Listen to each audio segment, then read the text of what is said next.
If you've ever wondered how deathcore went from this, "You will never fuck again," to whatever this is,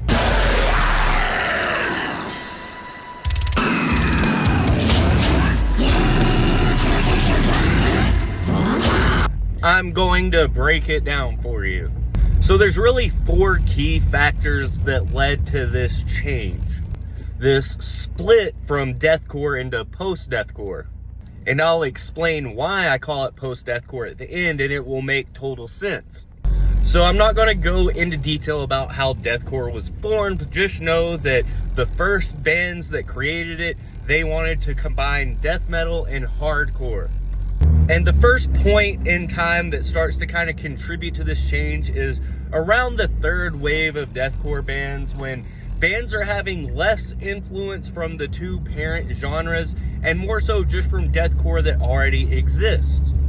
And around this same point in time, musicians, as Zach from Elysia puts it, started to be more worried about impressing metal dudes.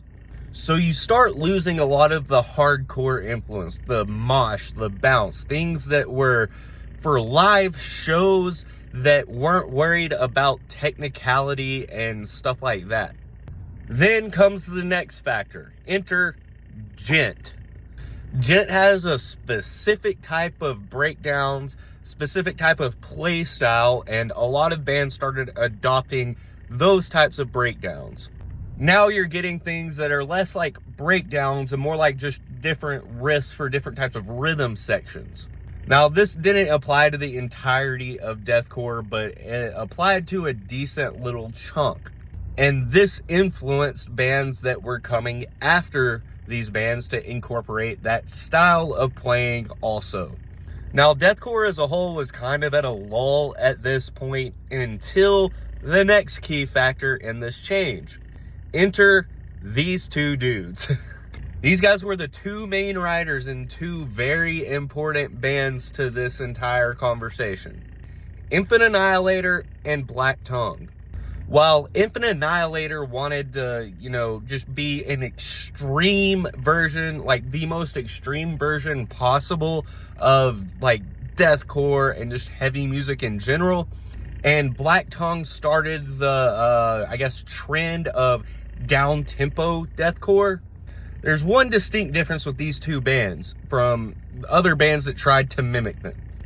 These bands actually had the correct influences, understood how to build up to a breakdown, what an actual breakdown was. They understood the importance of bounce and groove, all this stuff. They could actually write stuff in this style. But because of them, you have a huge amount of copycat bands come out because these bands kind of started to revive the genre a bit. So now we have bands that are trying to be copycat versions of Infinite Annihilator with the extremeness. They're using the genty type of riffs and breakdowns, quote unquote, with the added influence of down-tempo stuff, but not really understanding how to actually mold it all together. And that brings me to the 4th and last component of how post-deathcore split from deathcore. Social media, specifically TikTok and YouTube reactions.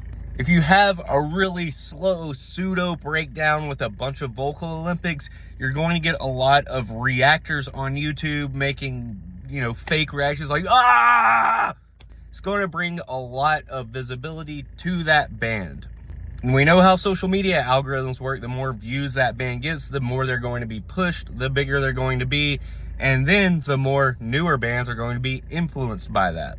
Now, imagine what you get when you combine being extreme for the sake of being extreme, down-tempo, gent patterns, and a lack of hardcore influence or bounce, mosh, stuff like that. It's exactly what post-deathcore is. However, there's a problem with this. It's no longer deathcore. Which brings me to why I refer to it as post-deathcore.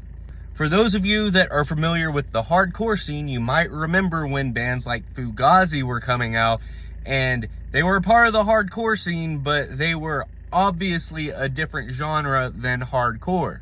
Well, instead of continuing to call these new genres coming out of the hardcore scene hardcore, they split them into screamo, emo, post-hardcore, because they were obviously different genres, even though they came from the same place. And there's nothing wrong with that, because it makes it easier to find music you like when you correctly categorize and label things the genre that they are. So when this post-deathcore genre doesn't have any hardcore influences, it's mostly pseudo breakdowns. They don't have much bounce, groove. There aren't any actual breakdowns, two steps, things like that. They don't have hardcore elements, so they're no longer deathcore. But they're very obviously influenced by deathcore, and they come from deathcore, so they're simply post-deathcore.